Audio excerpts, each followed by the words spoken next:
مرحبا بكم. القصة ديال اليوم هي ماشي قصة ديال واحد، بل هي قصة ديال آلاف ديال الشباب. قصة اللي كتبدا بالضحك وبالليل ونهار كتلقى الأم تابعة ولدها في السبيطارات والأب كيبيع اللي قدامه ولا موراه باش يخلص ثمن العلاج ديال ولده. المخدرات راه ما كتختارش، كتدخل عليك وانت نقي وكتخرجك وانت ما عارفش شكون انت. دابا بغيت قبل ما نبدا القصة نسولكم، شحال من واحد كتعرفوه ضاع بسبب المخدرات، وشحال من واحد باقي يقدر يتنقد ونقدروا نعاونوه؟ بقى معايا، راه هاد القصة تقدر تكون القصة ديال ولدك ولا القصة ديال خوك ولا تقدر تكون القصة ديالك انت نيت. هنا غادي تعيش وغادي تشوف معايا. عنوان ديال القصة اللي اختاريت لكم اليوم هو من الحشيش للكوكايين ومن البطولة للشارع. القصة ديالنا كتبدا مع واحد الشاب اللي كان نجم في الحومة ديالو. كان واحد الطفل اللي موهوب في كرة القدم، كانت عنده موهبة كبيرة. بصراحة كان عنده كل شيء، كان دري بوغوز زوين كيقرا مزيان وكيلعب كرة مزيان، حتى دخل في واحد الباب صغير اللي سميتو الحشيش وما عرفش يخرج منه. بدات بجرة، والجرة جبدات جرة، وحتى ولاو ادمان وصل كيحقر الكوكايين ولا كيكمل البوفا ولا كيبات في الزنقة. هذه قصة ديال شاب كان قادر يكون بطل، كان قادر يكون لاعب معروف ولا لاعب كبير، ولكن الادمان جرو لقاه. وبين الندم والضياع بقى فيه واحد النفس صغيره كتقول ليه الداخل ديالو رجع، راه باقي الوقت. القصه ديالنا كتبدا مع واحد الشاب اللي سميتو يونس، اللي كبر في الدار البيضاء، عنده 27 عام. كان لاعب ديال كرة القدم، كان كيلعب في واحد الفريق اللي معروف في كازا. والناس كاملين ديال الحومة كانوا كيقولوا عليه هاد الدري كان غادي يكون موهبة كبيرة وغادي يكون عنده مستقبل كبير في كرة القدم. والمعاناة ديالو كتبدا في واحد الصيف اللي بغا غير يجرب مع صحابو، كانوا خارجين مسافرين، مشاو لمراكش. بغا يجرب الحشيش مع صحابو. في الاول بدات غير بالضحك، ولكن تدريجيا بدا كيحتاجو باش يفيق، باش يلعب، وحتى باش ينعس. مع الوقت الحشيش ما بقاش بوحدو كيكفيه، دخل ولا كيجرب قرقوبي، والقرقوبي من بعد جاب الكوكايين اللي غادي يبدا يدوق شويه، غادي يبدا يكمل بوفا. والكرة سالات معاها الثقة، سالا معاها الحلم، وسالات معاها حتى الصحة ديالو.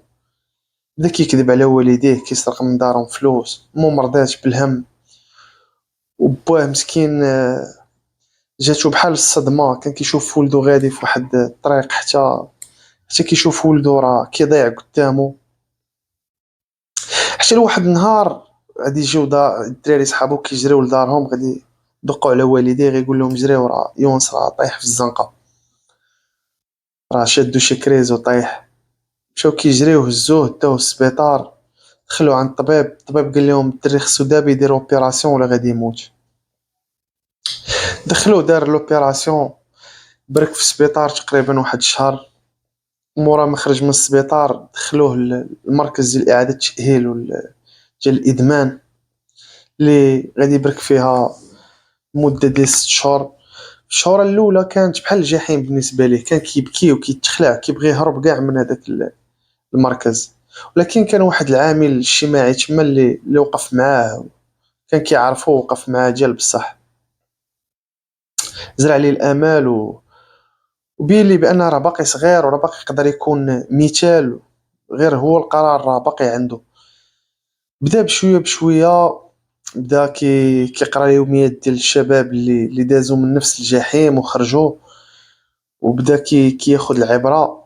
ومن بعد عام ونص ولا انسان جديد، قدر يتعافى الحمد لله وقدر يرجع. والحياة عطاتو فرصة أخرى، ربي عطاه فرصة أخرى وهو ما ضيعهاش. والحاجة الزوينة في يونس كيعاود ليا كيقول لي بأنني أنا رجعت لطريق الله ولا كيصلي ما بقى كيزقل حتى شي فرض، ولا كيصلي جميع الصلوات في المسجد. قال لي ربي عطاني فرصه اخرى اللي كنت غادي نقدر نموت. قال لي ربي عتقني من الموت. قال لي خصني ونشكرو على الاقل غير بالصلاه رجع انسان صالح ورجع كنصلي. هنا واحد الخرجه بغيت نخرجها، اللي بغيت نقول لكم بان راه المخدرات راه ماشي حل، بالعكس راه المخدرات راه واحد الحفره كتنزل فيها غير بوحدك، وكل نهار هذيك الحفره كتزيد تغرقك اكثر. الا كنتي مدمن راه ماشي عيب، راه تقدر تطلب المساعده. العيب الحقيقي هو تبقى ساكت وانت كتموت بشويه بشويه. نرجعوا للقصه. يونس دابا حاليا راه خدام، رجع لكرة القدم، واخا الحلم ديال اللاعب تهرس، راه رجع دابا مع واحد الفريق صغير، فريق ديال الحي، ولا مدرب فيه، ولا كيدرب الدراري الصغار. وصراحة كيبكي وكيقول لي ما كرهش الحياة ترجع بيا اللور. كنت غادي ندوز من طريق اخرى من غير هذه اللي دزت منها. وهنا كنوجهوا الميساج للشباب انهم ماشي اي حاجه كتضحكك، راه بعض المرات شي حوايج كيكونوا كيضحكوا عليك، بحال البليه مثلا. انا كنسكن غير في حي شعبي، ندوي على راسي انا مثلا.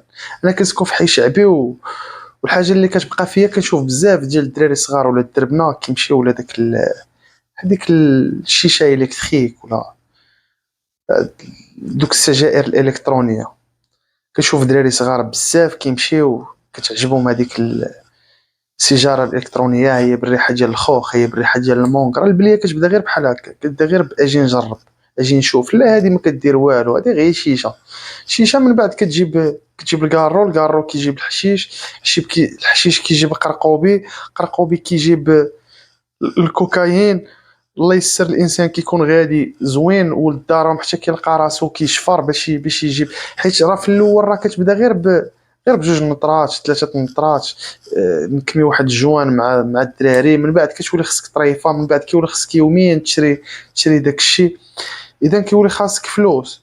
والمخدرات راه كما كنعرفوا كتخلي الانسان فينيون، كتخليه ما كيقدرش يخدم. دونك اش كيولي يدير؟ كيولي كيقلب على الفلوس الساهله. والفلوس الساهله شنو كيدير؟ كيلقى راسو بعض المرات كيسرق، بعض المرات كيبدا الانسان كيهز لدارهم الفلوس، ملي دارهم كيوليو يردوا مع البال كيولي يسرق من الزنقه. شو كيسرق من الزنقه كيلقى راسو في الحبس. شحال من واحد كتضيع الحياه ديالو بسبب جوان. انا بغيت نوصل واحد الميساج سيرتو للدراري الصغار اللي عارف ان البعض منهم كيتفرج فيا. راجعوا راسكم الدراري، واحسن حاجه ديروا في هاد لاج ديالكم هو تمشيو لاصال، ترينيو على راسكم، قراو مزيان. راه الحياه راه قصيره بزاف. راه غير غمض عينيك حلا كتلقى واحد 20 عام ولا 30 عام داز لك من حياتك. اللهم ديك 20 عام تكون اكتسبتي فيها شي حوايج اللي يقدروا اميليوريو ليك حياتك ويزيدوا بك القدام. الا مشيتي تريني غادي تكسب صحتك، قريتي مزيان غادي تكسب المستقبل ديالك. مشيتي تبعتي هاد الخوا الخاوي ديال نطره من هنا نطره من لهيه تيقبيه غدا ولا بعد غدا، غادي تلقى داز 20 عام ولا 30 عام. اخرتها غتلقى راسك يا في الحبس يا في السبيطار، يا وليتي كتنعس في الزنقه. ولا كما كنشوف واحد العدد كبير، حنا غير في الاحياء الشعبيه ولا الاحياء الشعبيه كنشوفوا الدراري بزاف كيتسطاو بالحشيش. شحال من واحد كنشوفه كان بعقله وخرج عليه الحشيش. الحاجه اللي غادي نوجه بها الناس اللي مبليين، شي حوايج اللي كيبان لي يقدر يديرهم. اول حاجه يواجه راسو ويعترف بالمشكل، راه اول خطوه باش الانسان يبعد من الادمان هي يوعى بخطوره الادمان. ملي كتعرف راسك كتعترف براسك راك مدمن، راه بديتي كتوعى. ثاني حاجه يطلب الدعم، طلب الدعم من العائله ديالك، من صحابك، من الاطباء، من سير المراكز العلاج الا كنتي زعما في خطوات متقدمه من الادمان. سير راه باقي الحال. ثالث حاجه بدل الوسط ديالك. المخدرات راه بحال شي فيروس كينتقل بين الصحاب.